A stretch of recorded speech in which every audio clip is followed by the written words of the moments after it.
అది వచ్చింది ఆదివారం సాయంత్రం అంతే కదా? ఫస్ట్ తారీఖున ఫస్ట్ వారం నైట్ 1 గంట కల్లా, నైట్ 1 గంట 11:00 అదిగో ఇదిగో అనుకుంటానే ఉంటావు, ఇళ్ళలోకి వచ్చేసింది. అప్పుడప్పుడు ఏమి తీసుకోకుండా డాబాలు ఎక్కేసేసి, ఏమి తీసుకోకుండా డాబాలు ఎక్కేసేసి అప్పటికప్పుడే. మేము 2 సార్లు, నేను ఇక్కడికి వచ్చినాక ఇది 3వ సారి. 2 సార్లు వచ్చింది, 2 సార్లు అమ్మ దగ్గరకు వచ్చేసా. అంత బాగా రాలా, గడప దగ్గరకు వచ్చినాయి 2 సార్లు. ఒకసారి అయితేనేమో ఇదే నిండింది, లోపలికి కూడా ఎంటర్ అవ్వలా. ఆ 2 సార్లు కంటే ఇది 3వది ప్రమాదం. బాగా మునిగిపోయినాయి, ఫ్రిడ్జ్ కానీ డబుల్ గడి మంచం కానీ మొత్తం పోయినాయి. మొన్నే తీసుకున్నాం ఇన్స్టాల్మెంట్ మీద టీవీ, అవి ఇంకా కడతం కూడా అవ్వాలి. ఇంకా 6 నెలలు 7 నెలలు ఉండి నాకు ఫ్రిడ్జ్లు కూడా పోయి, ఫ్రిడ్జ్లు బీరువాలు మొత్తం పోయి. ఎంత హైట్ పెట్టినా అవన్నీ మునిగిపోయాయండి. అమ్మో, కరెంట్ లేదు, పిల్లలతో యాతన, ఫుడ్, మనం ఎక్కడికన్నా వెళ్ళడానికి లేదు, దిగడానికి లేదు, ఏదైనా చేయడానికి లేదు. పిల్లల్ని అసలు మామూలుగా ఇళ్లలోనే ఉంచలేము, అలాంటి వాతావరణంలో ఉంచాలంటే చూడు అల్లాడిపోయి.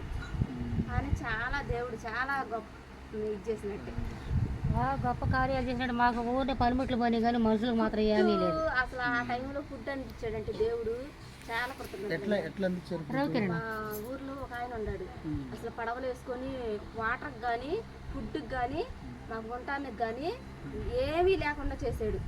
మేము డాబా పైన ఎక్కేసాము, ఫుడ్ ఎవరు అందిస్తారు, అట్లా అందించారు పడవల్లోనే. పడవల్లో ఆయన కూడా వచ్చాడు.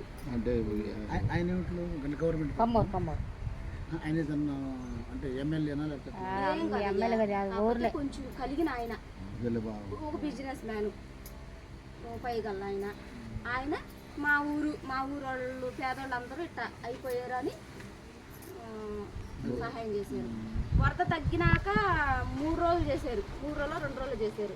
ఇక అక్కడ నుంచి స్టాప్ చేసేసి బియ్యము కూరగాయలు ఇంకా వీళ్ళు ఇప్పుడు మరి వాళ్ళు ఇంత సహాయం చేశారన్నారే, వాళ్ళ ఇళ్ళల్లో కూడా వచ్చింది నీళ్ళు. ఆయన ఇక్కడ ఉన్నాడు రేపు వచ్చిందయ్యా, వాళ్ళ ఇళ్ళు కూడా మునిగిపోతాయి. కాకపోతే ఏంటంటే వాళ్ళు కొంచెం కలిపినాడు కాబట్టి పెద్దగా కట్టించుకున్నారు, 4 అంతస్తులు హైట్ గా బాగా. ఇట్లా చూడాలి వాళ్ళ ఇల్లు. ముందు ప్లాన్ ఉండాలి, ఎప్పుడైనా చిన్న మన పైకి అది కింద వరకే తడిసింది. ఆడకపోతే ఏంటంటే తెలుగుదేశం బాగా. ఇప్పుడు ఎన్ని రోజులు ఉన్నారు మాట వర్షం అది వానల్లో నీళ్ళు ఎన్ని రోజులు ఉన్నాయి? 3 రోజులు ఉన్నామయ్యా. 3 రోజులు 3 రోజులు తగ్గిపోయింది. 3 రోజులు, ఒక రోజు వచ్చింది, ఒక రోజు ఒక రోజు వెళ్ళిపోయినాయి. 3వ రోజు దాకా మా ఇళ్లలో తగ్గలే. ఇంకా 3వ రోజు ఇళ్లలో తగ్గినాయి కానీ రోడ్డు మీద ఏడదాకా ఉండి ఉంటాయా. ఒక ఆమె అయితే ఇళ్ళ ఆడబిడ్డే తోడుకోవాలి అయ్యిద్ది, నీళ్ళల్లో మునిగిపోతుంటే ఒక మగమైన ఈ జుట్టు వరకే అంతే ఇట్ట పట్టుకొని ఇట్ట వేసాడంట వదిన. ఇప్పుడు కూడా దెబ్బలు, ఆమె రూపురేఖలు కూడా లేవు పాపం. ఇంట్లో వెళ్ళిపోయింది, తలుపు తీస్తే నీళ్లు బయటకు వస్తాయని దిగి వెళ్తుంది, వరవడ కొట్టుకెళ్ళిపోయింది. రోడ్డు మీద ఉండయి, ఇళ్లలో తగ్గినాయి.